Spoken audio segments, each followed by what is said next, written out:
Hello વિદ્યાર્થી મિત્રો, હું છું વિજય પટેલ. બાયોલોજીની અંદર આપનું હાર્દિક સ્વાગત કરું છું.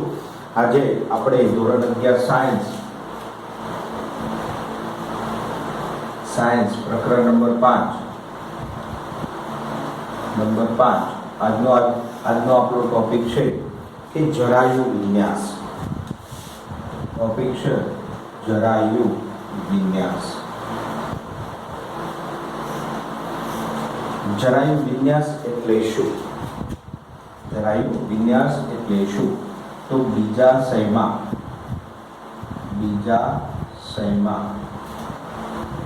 ઉદ્ભવતા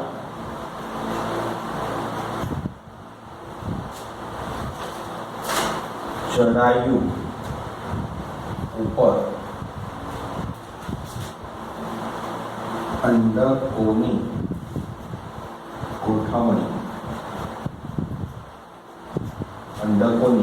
ગોઠવણીને જરાયુ વિન્યાસ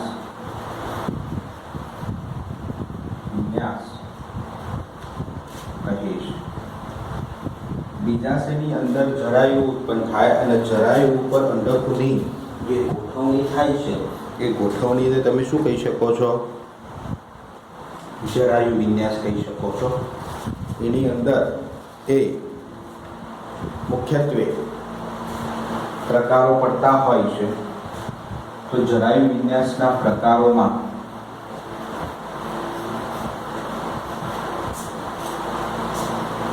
ધારાવર્તી જરાયુ વિન્યાસ,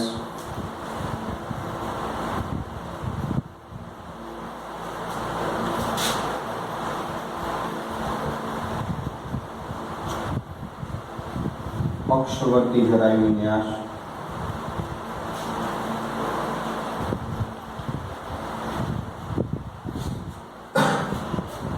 ધારાવર્તી જરાયુ વિન્યાસ, અક્ષવર્તી જરાયુ વિન્યાસ, ચર્મવર્તી જરાયુ વિન્યાસ,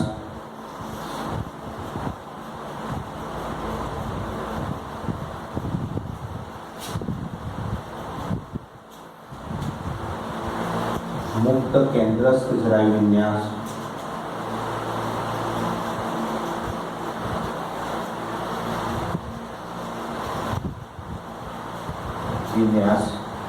અને પાંચમો એ તલસ્થ જરાયુ વિન્યાસ.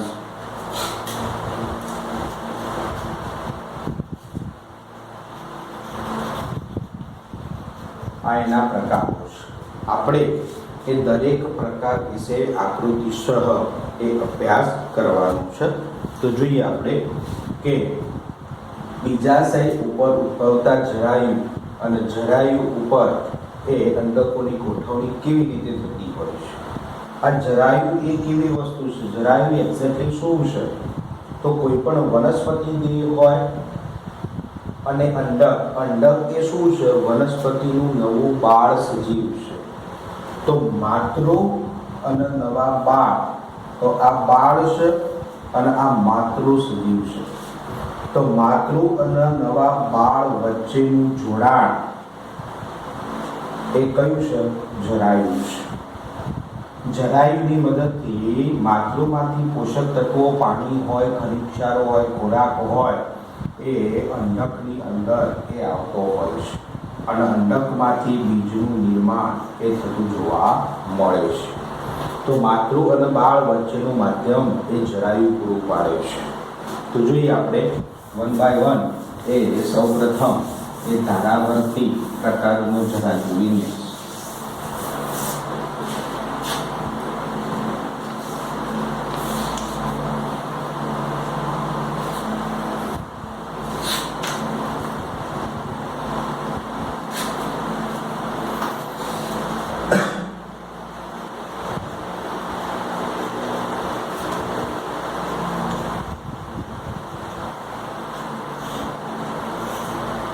ધારાવર્તી જરાયુ વિન્યાસ મુખ્યત્વે એક કઠોળ વર્ગની વનસ્પતિઓ હોય,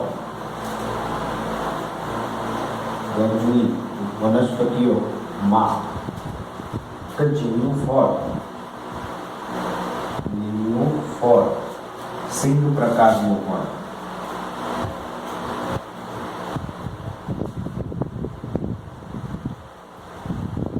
તેમાં જોવા મળે છે. દાખલા તરીકે આપણે દેશી ભાષાની અંદર એને શેગો કહી છે, વટાણાની શેગો, તુવેરની શેગો, મગની શેગો. તો આ એક પ્રકારની રચના જોવા મળે તો એને ધારાવર્તી જરાય વિન્યાસની અંદર સામેલ કરી શકાય છે. કેવી રીતે?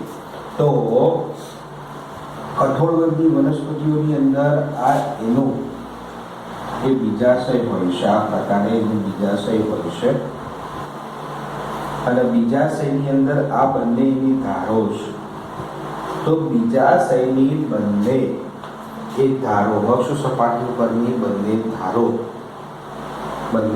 ધારોમાંથી એ જરાયુ ઉત્પન્ન થતા હોય. દાખલા તરીકે અહીંયા હું એક જરાયુ, બીજો જરાયુ, ત્રીજો જરાયુ, ચોથો જરાયુ, એમ બંને સપાટી ઉપર એ ઓલ્ટરનેટિવ રીતે અમુકની અંદર એક જ ધાર ઉપર, અમુકની અંદર ઓલ્ટરનેટિવ રીતે બંને ધારો ઉપર એ જરાયુ ઉત્પન્ન થાય અને જરાયુ ઉપર આ રીતે એ અંડકો ગોઠવાયેલા હોય. તો જરાયુ ઉપર આ રીતે જો અંડકો ગોઠવાયેલા હોય તો આ પ્રકારની એ મેથડને તમે ધારાવર્તી જરાયુ વિન્યાસ તરીકે ઓળખી શકો છો. તમે તમારા ઘરે એ મગની શેગ લાવતા હશો, મગ, તુવેર, વાલ, વટાણા. તો આ બધી વનસ્પતિઓની અંદર એ ધારાવર્તી પ્રકારનો આ રીતે જરાયુ વિન્યાસ જોવા મળતો હોય છે. ક્લિયર વસ્તુ? તો પહેલો પ્રકાર આપણો થયો કે ધારાવર્તી પ્રકારનો જરાયુ વિન્યાસ.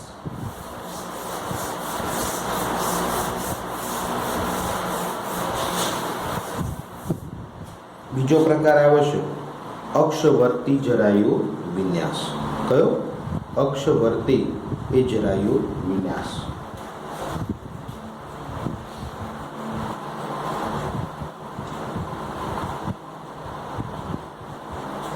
અક્ષવર્તી જરાયુ વિન્યાસ એટલે શું?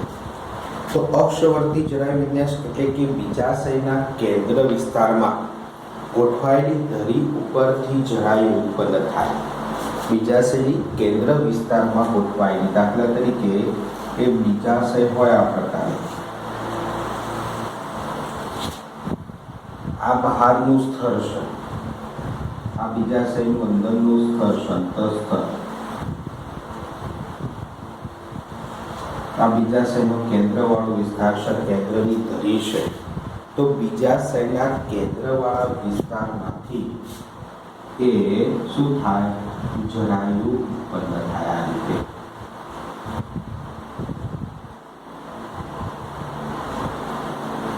અને જરાયુ ઉપર એ અંડકો એ આ રીતે ગોઠવાયેલા હોય છે.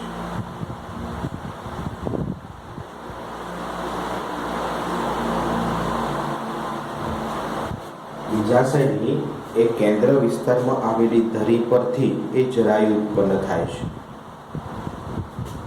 બહુસ્ત્રી કેસરીય બીજાશય જે વનસ્પતિઓમાં હોય એ બહુસ્ત્રી કેસરીય યુક્ત બીજાશય, બહુસ્ત્રી કેસરીય યુક્ત બીજાશય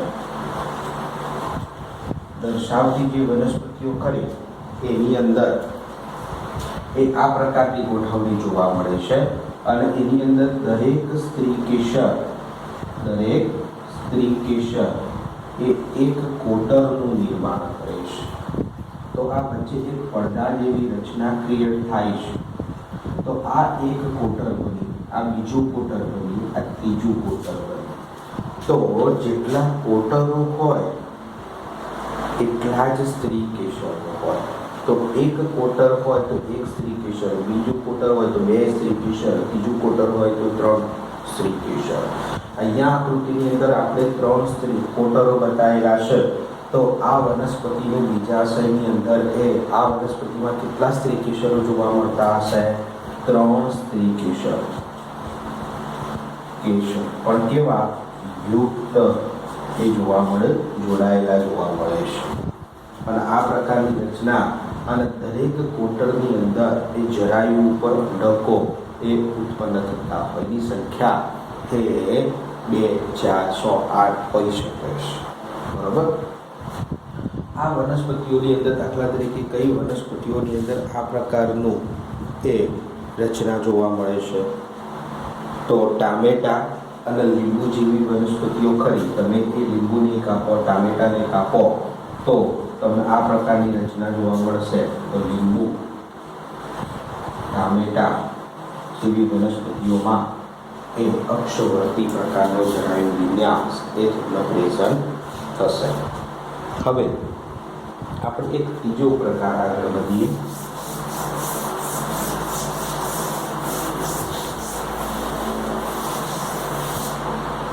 ત્રીજો પ્રકાર આવે છે કે ચર્મવર્તી જરાયુ વિન્યાસ. ચર્મવર્તી જરાયુ વિન્યાસની અંદર કેવું હોય?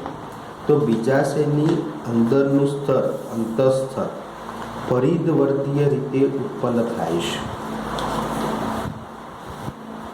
અને તેના ઉપર અંડકો ગોઠવાયેલા જોવા મળે છે. કેવી? ચર્મવર્તી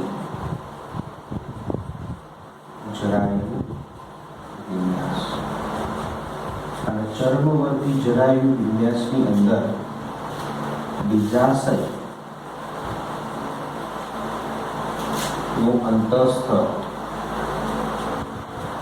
પર પરિધવર્તીય રીતે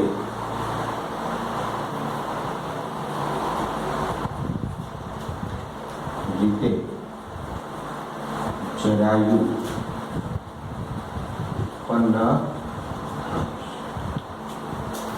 પરિધવર્તીય રીતે જરાયુ ઉત્પન્ન થાય છે અને તેના પર અંડકો ગોઠવાય છે.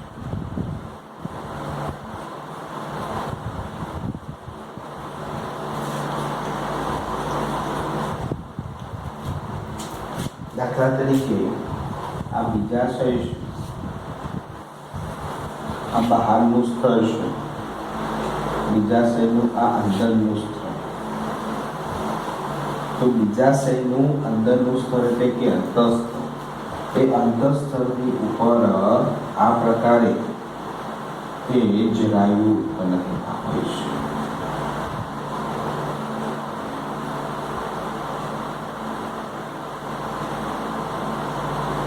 અને એ જરાયુ ઉપર આ રીતે અંડકો ગોઠવાયેલા હોય છે.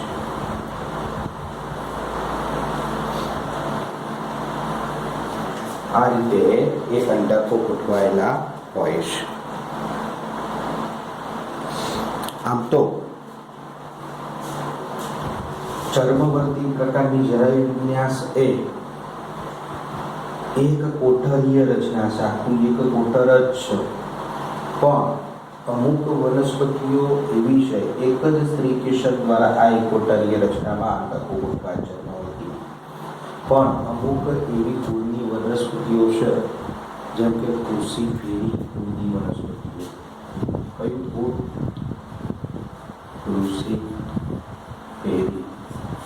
કુળની વનસ્પતિઓ ખરી. એક ક્રુસીફેરી કુળની વનસ્પતિઓમાં એક કોટર હોય અને એક કોટરની વચ્ચે એક પડદામય રચના ઉત્પન્ન થાય છે. એક આ રીતે પડદામય રચના ઉત્પન્ન થાય અને આ પડદામય રચનાને કૂટપટ તરીકે ઓળખાય. શું કહેવાય? આ પડદામય રચનાને કૂટપટ તરીકે ઓળખાય છે. અને આ કૂટપટના નિર્માણના કારણે બીજાશય એ એક કોટર અને બીજું કોટર દ્વિકોટરીયમાં એ ફેરવાઈ જાય છે. તો યાદ રાખજો, ક્રુસીફેરી કુળની વનસ્પતિઓમાં કૂટપળનું નિર્માણ થતું હોય અને એક સ્ત્રી કેસર અથવા તો એક કોટરીય રચનામાંથી એક દ્વિકોટરીય રચનામાં એ કન્વર્ટ થતી જોવા મળે છે. બરોબર. આ ચર્મવર્તી પ્રકારની રચના કઈ વનસ્પતિઓ જોવા મળે છે? તો ઉદાહરણ સ્વરૂપે રાઈ અને દારૂડી જેવી વનસ્પતિઓ ખરી. એ વનસ્પતિઓમાં એ ચર્મવર્તી પ્રકારનો જરાયુ વિન્યાસ એ તમે જોઈ શકો છો. બરોબર.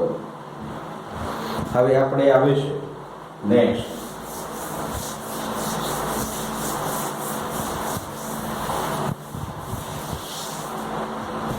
નેક્સ્ટ આવે છે મુક્ત કેન્દ્રસ્થ પ્રકારનો જરાયુ વિન્યાસ.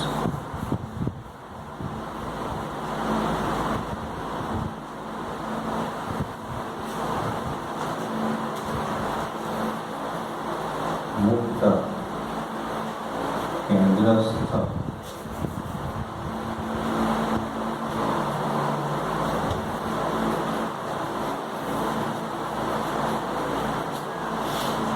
અહીંયા શબ્દ ઉપરથી લખ્યું છે મુક્ત કેન્દ્રસ્થ એટલે કે બીજાશયના કેન્દ્રવાળો વિસ્તાર. દાખલા તરીકે બીજાશય હોય, બીજાશયનું સૌથી બહારનું સ્થળ છે, બીજાશયનું સૌથી અંદરનું સ્થળ છે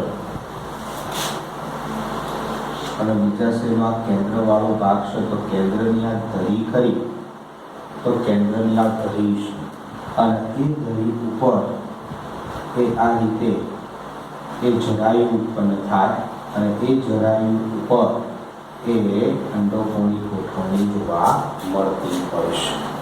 તો એ મુક્ત કેન્દ્રસ્થ પ્રકારનો જરાયુ વિન્યાસ તરીકે ઓળખી શકાય, જેમાં બહુ સ્ત્રી કેસરો જોવા મળે છે. કેવા જોવા મળે? બહુ સ્ત્રી કેસરો હોય પણ એ એક જ કોટરની અંદર પોતાના એ અંડકો સર્જતા હોય છે. તો કોટરની સંખ્યા એક જ છે પણ બહુસ્ત્રી કેસરીય એ રચના એ પ્રેઝન્ટ જોવા મળતી હોય છે. હવે કઈ વનસ્પતિઓની અંદર આ પ્રકારની મુક્ત કેન્દ્રસ્થ બહુસ્ત્રી કેસરીય પણ એક જ કોટર જોવા મળે છે? તો લોણી જેવી વનસ્પતિઓ, ઉદાહરણ સ્વરૂપે લોણી જેવી વનસ્પતિઓ અને પ્રીમરોઝ જેવી વનસ્પતિઓ ખરી, એ વનસ્પતિઓમાં મુક્ત કેન્દ્રસ્થ જરાયુ વિન્યાસ હોય છે. યાદ રાખજો કે બહુસ્ત્રી કેસરીય રચના છે, બહુસ્ત્રી કેસરીય રચના છે અને બહુસ્ત્રી કેસરીય રચનામાં એક કોટરમાં જ બધા અંડકો એક કેન્દ્રની રીતે ગોઠવાયેલા હોય છે. એટલે મુક્ત કેન્દ્રસ્થ. મુક્ત શબ્દ કેમ વાપર્યો? તો અંડકો એ મુક્ત હોય છે, કોઈ કોટરમાં બંધાયેલા હોતા નથી. એ હવાની અંદર આ રીતે, બીજાશયની અંદર આ રીતે મુક્ત રહેતા હોય છે. એટલે કે મુક્ત કેન્દ્રસ્થ પ્રકારનો જરાયુ વિન્યાસ. પછી આવે છે તલસ્થ પ્રકારનો જરાયુ વિન્યાસ.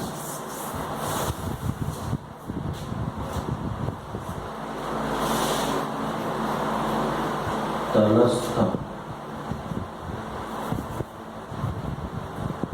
જરાયુ વિન્યાસ. આ તલસ્થ પ્રકારના જરાયુ વિન્યાસ કેવો હોય? બીજાશયની અંદર એક જ કોટર હોય,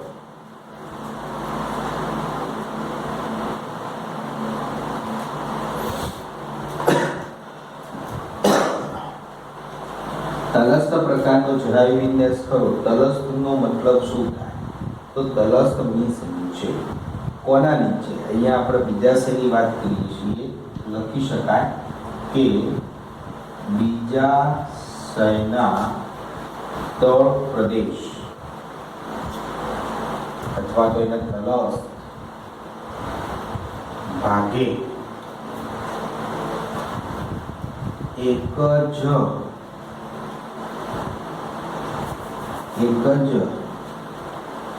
અંડકની ઉત્પત્તિ થાય છે. દાખલા તરીકે આ પ્રકારનો અંડક હોય, એ અંડકના તળ વિસ્તાર ઉપર એક જરાયુ ઉત્પન્ન થાય અને એક જરાયુ ઉપર આ રીતે એક અંડક ગોઠવાયેલો હોય છે. તો આ પ્રકારની જે ગોઠવણી ખરી એને તલસ્થ પ્રકારનો જરાયુ વિન્યાસ કહેવામાં. એક કોટર કયું છે? એક કોટર છે, એક કોટરીય રચના હોય છે. દરેક સ્ત્રી કેસરની અંદર આવો તો એક સ્ત્રી કેસરની અંદર આ પ્રકારની ગોઠવણી જોવા મળે. એવા ઘણા બધા સ્ત્રી કેસરો હોય તો ઘણા બધા એ બીજાશય હોય. અને દરેક બીજાશયની અંદર એક અંડક હોય અને એક અંડકમાંથી એક બીજનું એ નિર્માણ કરતા હોય છે. દાખલા તરીકે કઈ વનસ્પતિઓમાં આ પ્રકારની રચના જોવા મળે તો સૂર્યમુખી. જે તમે સૂર્યમુખીના બીજ ખાઓ છો તો એ સૂર્યમુખીના બીજ આવડું મોટું પુષ્પ હોય તો એની અંદર દરેક એ સ્ત્રી કેસરના સંદર્ભમાં એક બીજનું નિર્માણ થતું હોય તલસ્થ રીતે. બરોબર. બીજું ઉદાહરણ એ